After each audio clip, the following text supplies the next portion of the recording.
আলোর উত্তরোত্তর শুভযাত্রা কামনা করছি। নির্বাচন কমিশন সন্তুষ্ট হয়ে আমাদের সামগ্রিক কার্যক্রম পর্যালোচনা করেই তারা আমাদেরকে নিবন্ধন দিয়েছিল। এই ট্রাইব্যুনালটি একদিকে না আন্তর্জাতিক মানের না দেশীয় মানের। সুখরঞ্জন বালি নামক একজন প্রসিকিউশনের সাক্ষী, তাকে গোয়েন্দা সংস্থা গ্রেপ্তার করে ভারতীয় কারাগারে নিয়ে আটক করে রেখেছে। এই সংগঠনের একজন কর্মী বেঁচে থাকতেও এই সংগঠনের নেতৃত্বে সংকট হবে না।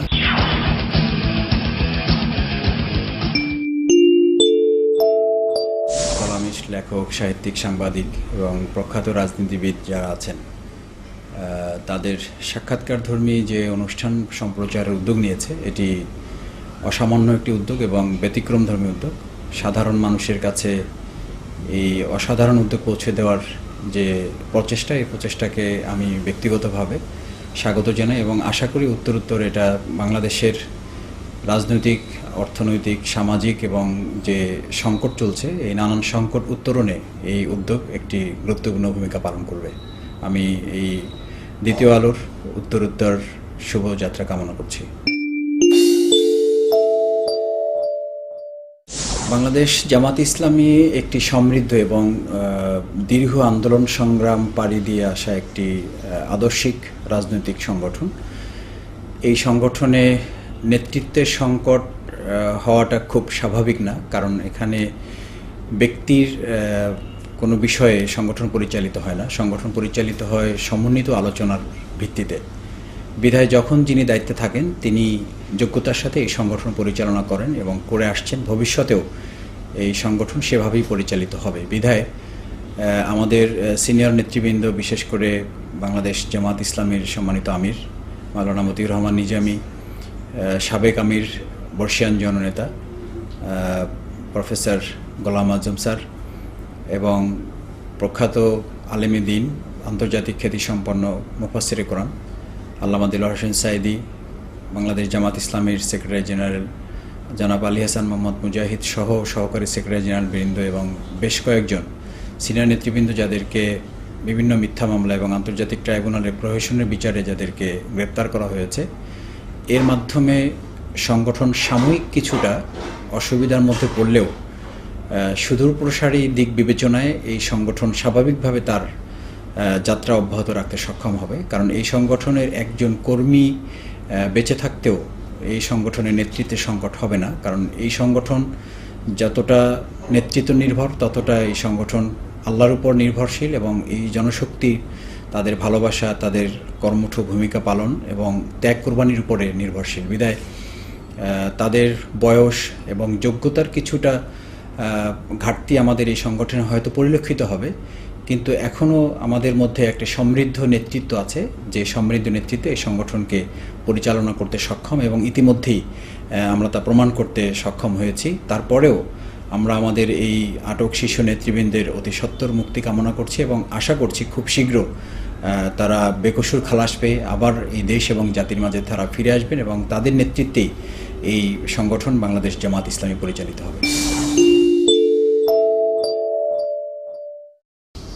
প্রথম কথা হচ্ছে যে বাংলাদেশ জামাত ইসলামী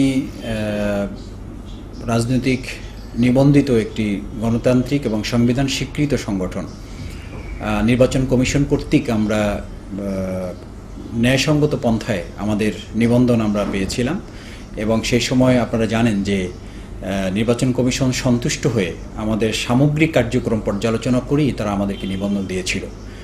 সেই জায়গা থেকে জামাত ইসলামী কিন্তু এক চুল পরিমাণও কোথাও নড়ে যায়নি। সুতরাং হঠাৎ করে জামাত ইসলামীর এই নিবন্ধন নিয়ে আজকে যে আলোচনা শুরু হয়েছে, এটা নিছক একটি রাজনৈতিক প্রতিহিংসার বশবর্তী হয়ে তারা করছে।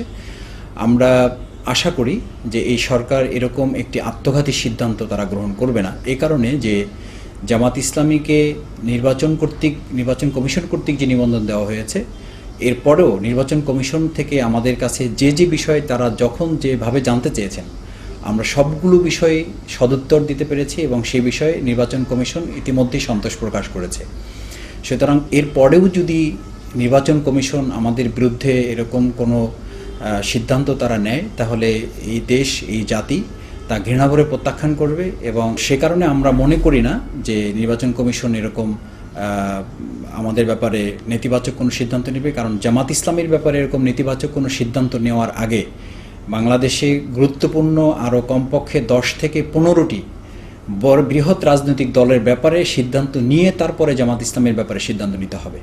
সে কারণে আমরা আমাদের যে ছোটোখাটো ত্রুটিগুলো তারা বলেছে সেগুলো সংশোধন করে আমরা আমাদের যে সংগঠন সেই সংগঠন আমরা পরিচালনা করছি। বাংলাদেশ জামাত ইসলামী বাংলাদেশের রাজনীতিতে শুধু নয়, গোটা বিশ্বের রাজনৈতিক আন্দোলনের ইতিহাসে এটি একটি স্বচ্ছতার দিক থেকে, অর্থনৈতিক লেনদেনের দিক থেকে, হিসাব সংরক্ষণের দিক থেকে আমরা একটি ব্যতিক্রমধর্মী রাজনৈতিক দল, যার স্বচ্ছতার ক্ষেত্রে বিরল দৃষ্টান্ত রাখতে আমরা সক্ষম হয়েছি। এবং এটা আমাদের প্রতিপক্ষ যারা একেবারে ভিন্নভাবে আমাদেরকে দেখেন তারাও এটি স্বীকার করতে বাধ্য যে জামাত ইসলামের মধ্যে অর্থনৈতিক স্বচ্ছতা, লেনদেন, হিসাব নিকাশে পরিচ্ছন্নতা, পাশাপাশি গণতান্ত্রিক যে একটি ব্যবস্থাপনা, আমাদের নেতৃত্ব তৈরির ক্ষেত্রে, নেতৃত্ব নির্বাচন করার ক্ষেত্রে, সংগঠন পরিচালনা করার ক্ষেত্রে, সিদ্ধান্ত গ্রহণ করার ক্ষেত্রে যেখানে ব্যক্তির চেয়ে সংগঠনের সমন্বিত চিন্তাকে প্রাধান্য দেওয়া হয়। সুতরাং এরকম একটি রাজনৈতিক দলকে নির্বাচন কমিশন কর্তৃক নিবন্ধন বাতিল করা হবে, এটা রীতিমতো এক ধরনের বাতুলতা হবে। আমরা আশা করি না যে নির্বাচন কমিশন এরকম একটি গণতান্ত্রিক এবং স্বচ্ছ চিন্তাধারায় বিশ্বাসী রাজনৈতিক দলের ব্যাপারে তারা নেতিবাচক সিদ্ধান্ত গ্রহণ করবে।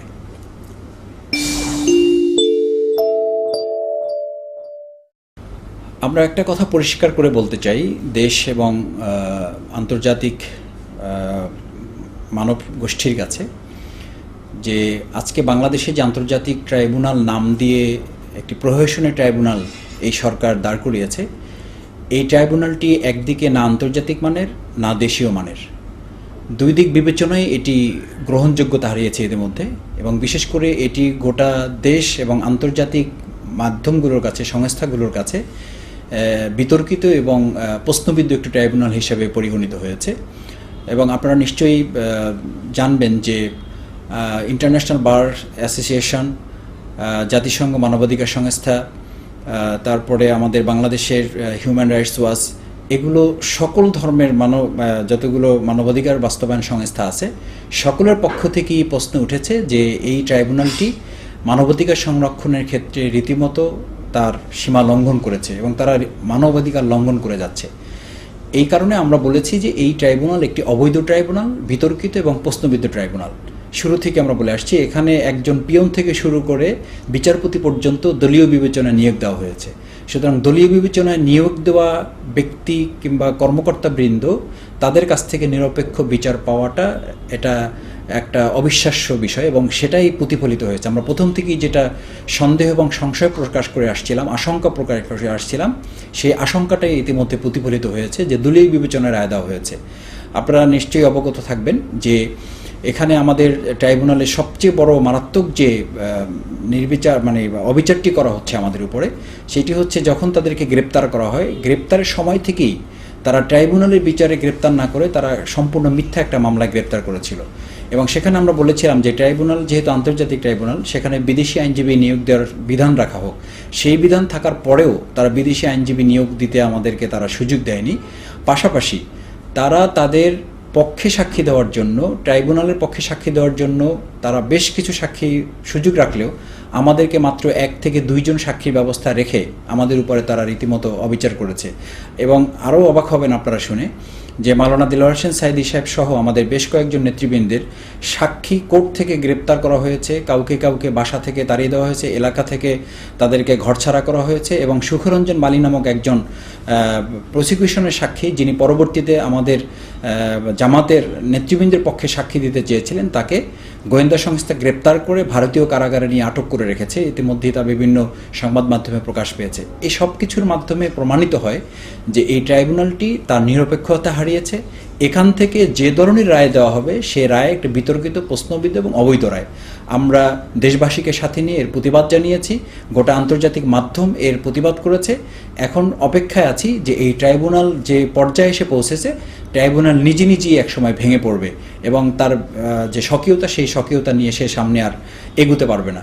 তো সে কারণে আমরা মনে করি না যে সেখান থেকে ফাঁসি বা তারা যে রায় দিয়েছে এই রায় তারা কার্যকর করতে সক্ষম হবে। এরপরেও সরকার যদি গায়ের জোরে তারা এই রায় কার্যকর করতে চায়, আমরা একটি গণতান্ত্রিক শান্তিপূর্ণ কর্মসূচি পালনের সংগঠন, আদর্শিক এবং রাজনৈতিক বিশ্বাসের সংগঠন, আমরা এই দেশের জনগণকে সাথে করে নিয়ে আল্লাহর উপরে ভরসা করে সকল পরিস্থিতি মোকাবেলা করে আমরা আমাদের নেতৃবৃন্দকে হেফাজত করার জন্য, তাদেরকে এই অবিচার থেকে বাঁচানোর জন্য ন্যায়সঙ্গতভাবে সংবিধান কর্তৃক স্বীকৃত যে সকল কর্মসূচি আছে সব ধরনের কঠোর কর্মসূচির মাধ্যমে আমরা এই সরকারের গায়ের জোরের এই সিদ্ধান্ত তাদেরকে আমরা প্রত্যাহার করতে আমরা বাধ্য করব এবং আমরা আমাদের নেতৃবৃন্দকে বেকসুর খালাস করে আইনের মাধ্যমে তাদেরকে আমাদের মাঝে আবার ফিরে নিয়ে আসব। বাংলাদেশ জামাত ইসলামী একটি নির্বাচনমুখী রাজনৈতিক সংগঠন। আমরা জনগণের রায় নিয়ে এদেশে একটি কোরআনের ইনসাফপূর্ণ শাসন ভিত্তিক সমাজ আমরা গঠন করতে চাই। সেই ইনসাফ ভিত্তিক কোরআনের বিধান, কোরআনের সংসদ তৈরি করার জন্য আমরা মানুষের কাছে যাচ্ছি, মানুষের কাছে আমাদের 5 দফা কর্মসূচি দিয়ে তাদেরকে আমরা দাওয়াত দিচ্ছি। সেই দাওয়াতে ইতিমধ্যে সাড়া দিয়ে আমাদের সংসদে কখনো 17 জন, কখনো 18 জন, কখনো বর্তমান সংসদে আপনারা জানেন যে আমাদের 2 জন প্রতিনিধি আছে। আগামী নির্বাচনেও আমরা সেভাবে অংশগ্রহণ করতে চাই। তবে সেই নির্বাচনে এখনও যেহেতু নির্দলীয় তত্ত্বাবধায়ক সরকারের অধীনে হওয়া নিয়ে, কেয়ারটেকার সরকারের অধীনে যে নির্বাচনের দাবি এদেশের 90% মানুষের, সেই দাবি সরকার সম্পূর্ণ গায়ের জোরে সংবিধান পরিবর্তন করে বাতিল করেছে। আমরা 18 দল অন্তর্ভুক্ত বাংলাদেশ জামাত ইসলামী একটি বৃহৎ সংগঠন। আমাদের পক্ষ থেকে স্পষ্ট ভাষায় বলা হয়েছে যে আগামী নির্বাচনে জামাত ইসলামী অংশগ্রহণ করবে, তবে সেই নির্বাচন হতে হবে নির্দলীয়, নিরপেক্ষ কেয়ারটেকার সরকারের অধীনে। না হলে বাংলাদেশ জামাত ইসলামী সহ 18 দলীয় জোটের পক্ষ থেকে বলা হয়েছে যে এদেশে কোনো নির্বাচন হবে না, হতে দেওয়া হবে না। সেক্ষেত্রে আমরা নির্বাচনের প্রস্তুতি নিয়েই আমাদের সামগ্রিক কর্মকাণ্ড আমরা পরিচালনা করছি। আমরা 300 আসনই আমাদের প্রার্থী দেওয়া হয়েছে এবং সেই প্রার্থীদেরকে কাজ করতে বলা হয়েছে, জনগণের সুখ দুঃখে অংশীদারিত্ব থাকতে বলা হয়েছে।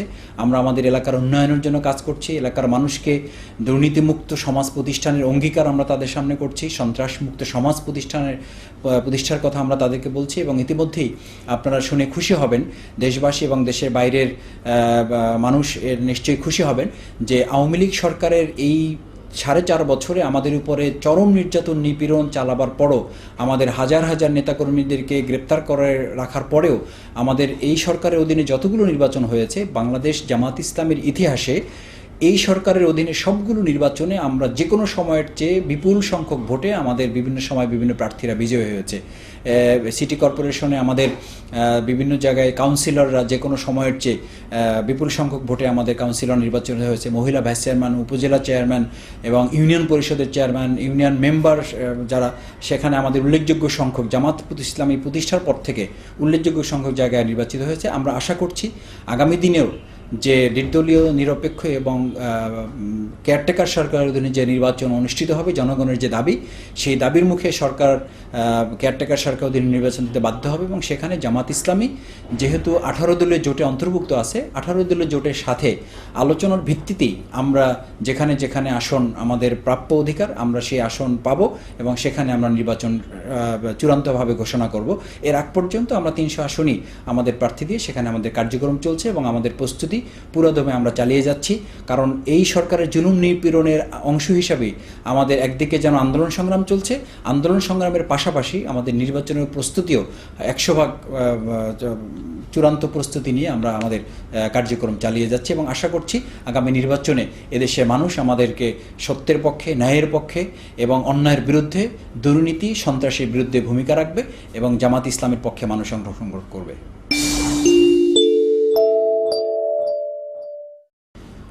বাংলাদেশ জামাত ইসলামী সবসময় বিশ্বাস করে যে একটি দেশ পরিচালনায় তরুণদের যেমন উল্লেখযোগ্য ভূমিকা থাকে, পাশাপাশি আমাদের যারা বিভিন্ন সময়ে অভিজ্ঞতালব্ধ মুরব্বী যারা থাকেন, আমাদের বয়স্ক যারা থাকেন, তাদেরও কিন্তু একটা সমৃদ্ধ অভিজ্ঞতা, যে অভিজ্ঞতাটি দেশ পরিচালনায় কিন্তু কোনোভাবেই উপেক্ষা করার সুযোগ নেই। সেজন্য আমরা সবসময় এটা বলে থাকি, তরুণদের এই তারুণ্যকে যেমন কাজে লাগাতে হবে, পাশাপাশি আমাদের মুরব্বী যারা আছেন, বয়স্ক যারা আছেন, বার্ধক্যে যারা উপনীত হচ্ছেন, তাদের এই দীর্ঘ সময়ের পথ চলার যে অভিজ্ঞতা, সেটিও আমাদেরকে কিন্তু সমন্বয় করতে হবে। আপনারা কবি কাজী নজরুল ইসলামের একটি চমৎকার বক্তব্য আছে যে আমাদের সমন্বিত উদ্যোগই হচ্ছে একটি রাষ্ট্র পরিচালনার সবচেয়ে বড় যন্ত্র। আমরা সেই যন্ত্রটি কিন্তু তৈরি করতে চাই।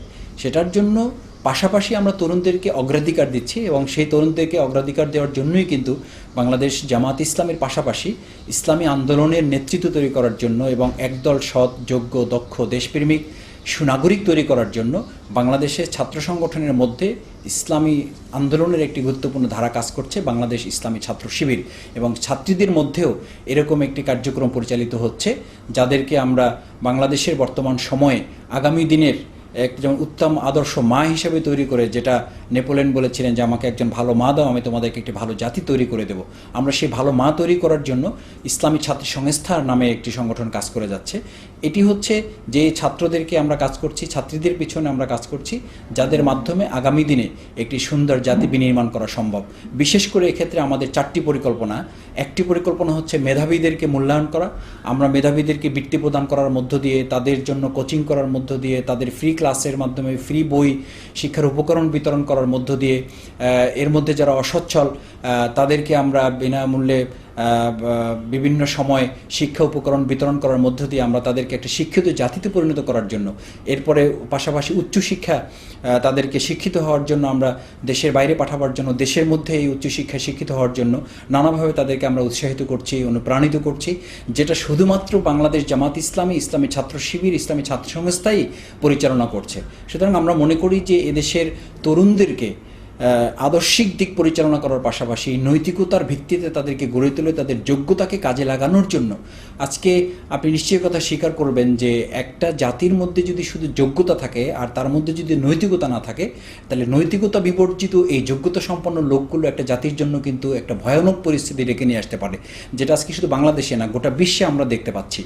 সেই কারণে বাংলাদেশ জামাত ইসলামী ঠিক করেছে যে যোগ্যতা অর্জন করা যেমন আমাদের দায়িত্ব, পাশাপাশি যোগ্যতার সাথে যদি নৈতিকতার সমন্বয় না ঘটে, তাহলে এই যোগ্যতা সম্পন্ন জাতি একটা বাংলাদেশের জন্য বা একটা দেশের জন্য মারাত্মক পরিণতি বয়ে নিয়ে আসতে পারে। সেই জন্য আমরা একটা তরুণ প্রজন্মকে নৈতিকতার আলোকে তাদেরকে গঠন করে, সুশিক্ষিত জাতি হিসেবে গঠন করে, তাদেরকে মেধার মূল্যায়ন করে গোটা বিশ্বে তাদের মাকে দাঁড় করানোর জন্য আমরা চেষ্টা চালিয়ে যাচ্ছি, এবং এই ভূমিকাগুলো আমরা আশা করি যে দেশ এবং জাতির কাছে প্রশংসনীয় হয়েছে, এবং এর মাধ্যমে আমরা তরুণদের এই মানসিকতা আমরা কাজে লাগাতে সক্ষম হব আগামী দিনে। দ্বিতীয় আলো, সত্য।